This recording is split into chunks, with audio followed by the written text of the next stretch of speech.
Que a graça e a paz do Senhor Jesus seja abundante em seu coração. Eu sou o evangelista Márcio Mainardes e este é o seu canal da EBD. Nós estamos estudando a respeito da raça humana, origem, queda e redenção. E já chegamos na lição de número 9, que traz o título O Primeiro Projeto de Globalismo. Nosso textuário está em Gênesis capítulo 11 e o versículo 9. Por isso se chamou o seu nome Babel, porquanto ali confundiu o Senhor a língua de toda a terra, e dali os espalhou o Senhor sobre a face de toda a terra. O nosso texto bíblico em classe está em Gênesis 11, os versículos 1 a 9, e a nossa verdade prática diz que o globalismo afronta os propósitos de Deus quanto ao povoamento e ao governo da terra. Se você está chegando agora no nosso canal e está nos conhecendo agora, seja muito bem-vindo, inscreva-se neste canal, nos ajude a espalhar a palavra de Deus compartilhando os nossos vídeos nas suas redes sociais.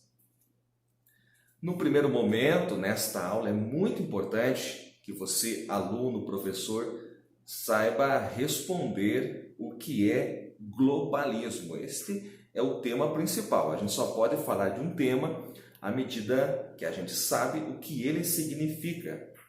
E há hoje uma certa confusão entre globalismo e globalização. Então, no primeiro momento, eu quero definir o que é globalismo.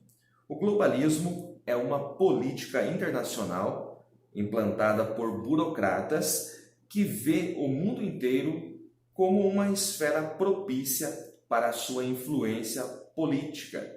O objetivo do globalismo é determinar, dirigir e controlar todas as relações entre os cidadãos de vários continentes por meio de intervenções e decretos autoritários.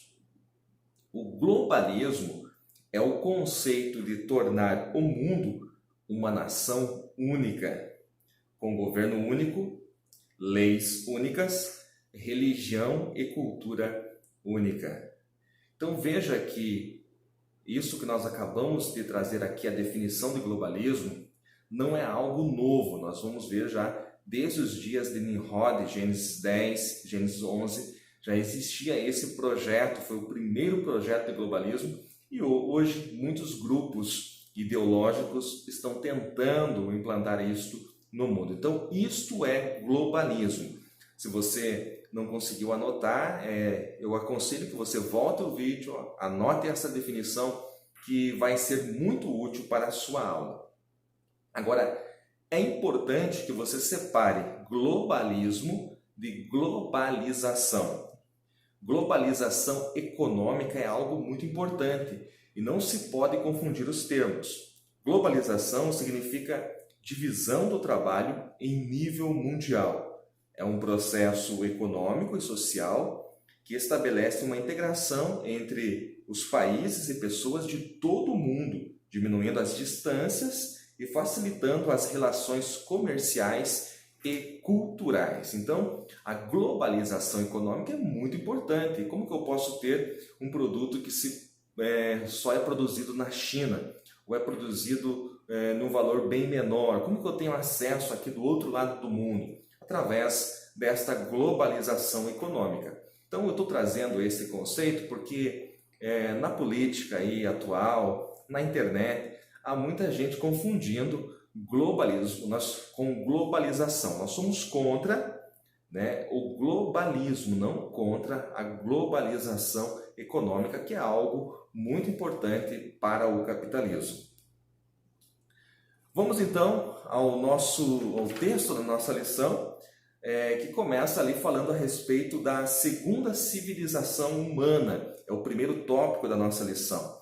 E algo que eu quero destacar aqui é a queda de Noé e o pecado de Cã, que é o que o nosso comentarista coloca neste primeiro tópico. Eu digo que Noé recomeça onde Adão termina. Por quê, professor? Veja que Adão terminou sendo o lavrador da terra. E logo após o dilúvio, este Noé, que era justo, que andava com Deus, agora ele começa a lavrar a terra. Até aí, tudo bem, e ele vai cultivar uma vinha. E a mesma vinha que ele planta, o derruba. Olha só, a queda de Noé vem através da vinha que ele mesmo plantou. Então Noé é dominado pelo fruto da vide. O que quero destacar aqui nesse primeiro tópico? Todo mundo vai falar a respeito de Cã, ou Cão, conforme a versão, do fato dele ter visto a nudez do pai, do que é ver a nudez do pai, e todo mundo vai detonar, vai acabar com o Cã, que depois recebe, ele, ou melhor, o seu neto vai receber uma maldição, uma sentença aí do seu pai. Eu quero destacar aqui o fato do próprio Noé. Veja que nós temos que olhar o texto como um todo. E quando eu olho para esse texto, eu vejo aqui claramente o patriarca Noé, que era para ser um exemplo para a sua família, um exemplo para aquela sociedade, que lá no capítulo 6, o texto sagrado diz que ele era justo, que ele andava com Deus, que foi o único homem que Deus encontrou, que era reto naquele tempo, no período de corrupção. Agora, este Noé, patriarca, que deveria ser um exemplo para seus filhos, para sua família, para o mundo de então, como aquele que ouviu a voz de Deus, que teve o prenúncio do dilúvio, um homem exemplar. Agora eu vejo Noé aqui vacilando. Ele vai plantar uma vinha, até aí tudo bem, ele vai beber do vinho, até aí tudo bem, mas ele vai se embriagar a ponto dele se tornar nu, estar nu diante dos seus filhos, diante da sua família. E o filho mais novo, que é Cã, vai ver a nudez do pai. Então eu quero destacar aqui o fato do patriarca, o fato do líder ser um exemplo para a sua família.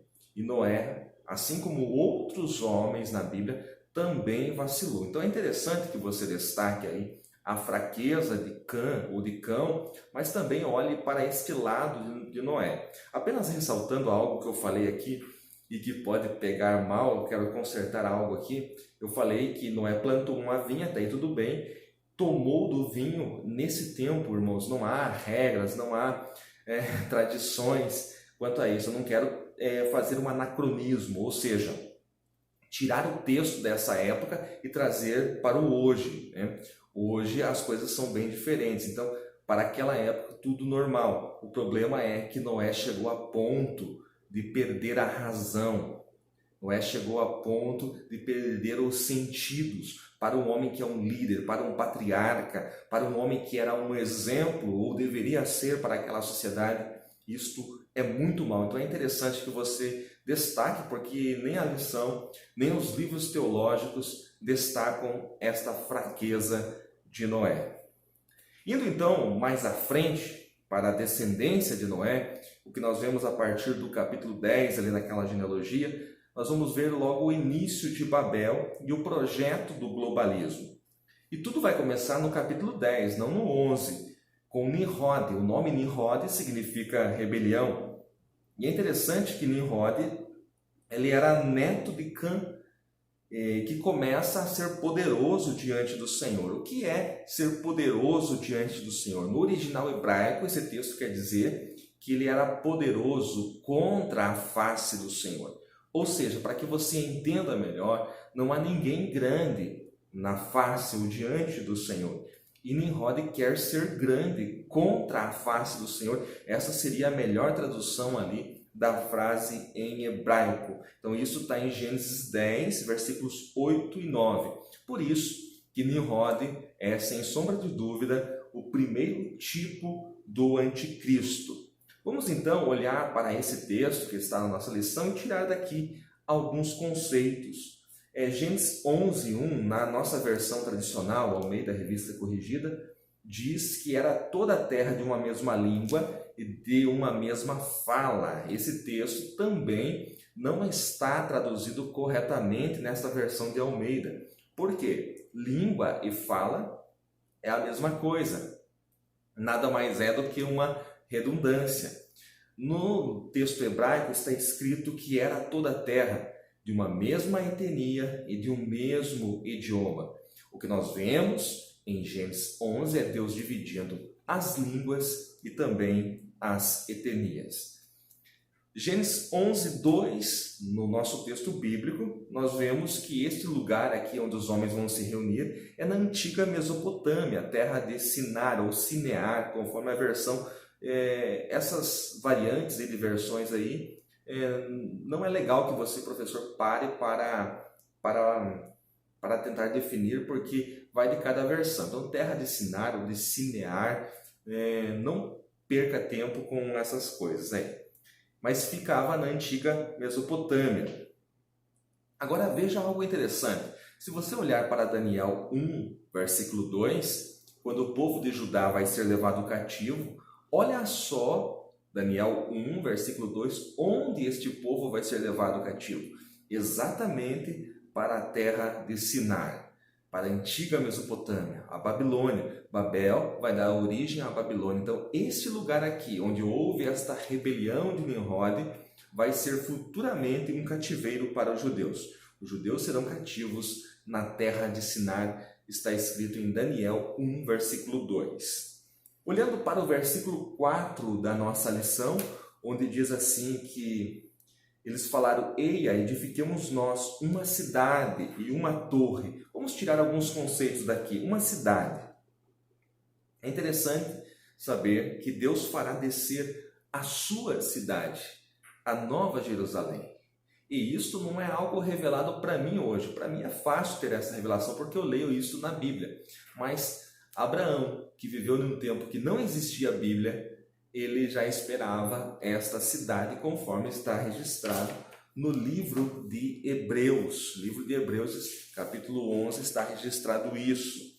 Então, nós sabemos que Deus fará descer a sua cidade, que é a Nova Jerusalém. E aqui os homens queriam construir uma cidade não por causa da sociedade, por causa da civilização, mas uma cidade que significava também poder, que significava autoridade. E uma torre. Torre nada mais é do que sinal de poder. Hoje os homens continuam tentando cada vez mais construir as suas torres o mais alto possível, porque cada torre significa poderio, significa domínio, e esse era o desejo deste homem chamado Nimrod. E eles falam ali em estabelecer um nome. Qual é esse nome? O nome de Nimrod, é óbvio. Para não serem espalhados. Só que esta era a ordem do Senhor, para que eles enchessem a terra, para que eles fossem espalhados. Veja, Gênesis capítulo 1 e o versículo 28, a ordem do Senhor é para que eles fossem espalhados. E agora este homem Nimrod, tipo do anticristo, diz: não, vamos ficar aqui, construir uma cidade, erguer uma torre cujo cume toque nos céus. Vamos estabelecer um nome, o meu, é claro, né, para que nós não sejamos espalhados. Ele quer ir contra o mandamento do Senhor. Seguindo mais à frente, Gênesis 11, versículos 5 a 7, eu vejo que Deus desceu e interviu no projeto de globalismo liderado por Nimrod. Então, Deus desceu, é claro que isso é uma linguagem figurada, porque Deus está em todos os lugares, Ele é onipresente. Então, numa linguagem figurada, o texto diz que Deus desceu, Deus veio e interviu no projeto de globalismo liderado por Nimrod. O povo estava em unidade. Olha só, iriam prosperar. Veja o poder da unidade. O poder da unidade é tão grande que ele funciona até mesmo para o mal. Eles estavam unidos para o mal, para irem contra Deus. E o próprio Deus, no texto, dá testemunho do poder da unidade. Visto que eles são um, têm uma mesma cultura, têm um mesmo idioma, uma só etnia, eles vão prosperar naquilo que eles intentaram. Então Deus desce, então Deus intervém para que isto não aconteça. Deus dividiu os idiomas, mas também os costumes as tradições e as etnias. Então é muito importante que você entenda o versículo de número 1, que diz que Deus, no texto original, diz que Deus dividiu o idioma e as etnias, porque se Deus divide somente a fala, é possível a um homem de uma nação aprender a língua de outro. Isso é totalmente possível. Veja quantas pessoas, brasileiro, mas falam inglês, falam espanhol, falam francês. Veja o cidadão que é japonês, mas fala inglês, fala também o mandarim, fala o chinês. Olha só, isso é possível, mas não é possível que um homem de uma cultura se torne em outro de outra cultura. Isso não é possível. Então Deus divide o idioma, a fala, mas também divide as etnias, as culturas, divide também a aparência física, é dividida nesse período aí. Muita coisa já se falou a respeito da descendência de Cã, falando que é um determinado povo, mas isso não tem nexo mediante ao texto bíblico. O certo é que Deus em Babel dividiu todas as etnias, dividiu também as línguas. No versículo 8, eu vejo que o Senhor é soberano e que a sua vontade prevalece. Ele abate o rebelde. Rebelde aqui é Nimrod. O nome Nimrod significa rebelião. Então, se Deus falou lá no princípio para eles se multiplicarem, frutificarem, se espalharem sobre a terra, agora vem um homem querendo ir no sentido contrário àquilo que Deus determinou. Eu vejo aqui a soberania de Deus, Deus abatendo esse soberbo chamado Nimrod e seu projeto de globalismo. No versículo 9, eu vejo o seguinte: por isso se chamou o seu nome Babel. O nome Babel significa confusão. Não existe mais Babel. Esse lugar aqui chamado Babel não existe mais, mas ainda existe muita confusão. E os princípios de Babel estão vivos até na religião atual. Veja quantas pessoas que estão nas suas igrejas, que Deus colocou um rebanho em suas mãos, quantos líderes de departamentos, líderes de louvor, que pensam que são os tais e acabam cometendo uma grande confusão, uma verdadeira Babel. Então, os princípios de Babel, o princípio de construir uma cidade, sinal de poder, construir torre, aparecer, ainda estão vivos na religião atual e Deus deseja destruir todo o princípio de Babel na igreja atual. Os projetos atuais de globalismo só podem ser enfrentados com a evangelização e missão. Então a igreja tem essa missão, tem este alvo de evangelizar e trazer a cultura do céu para a terra. A maior missão da igreja é esta: trazer a cultura do céu para a terra, para que todos sejam abençoados e vivam a cultura do céu. Este era o projeto de Deus lá no Éden. Hoje nós sabemos que muitas culturas foram afetadas pelo mal, pelo inimigo.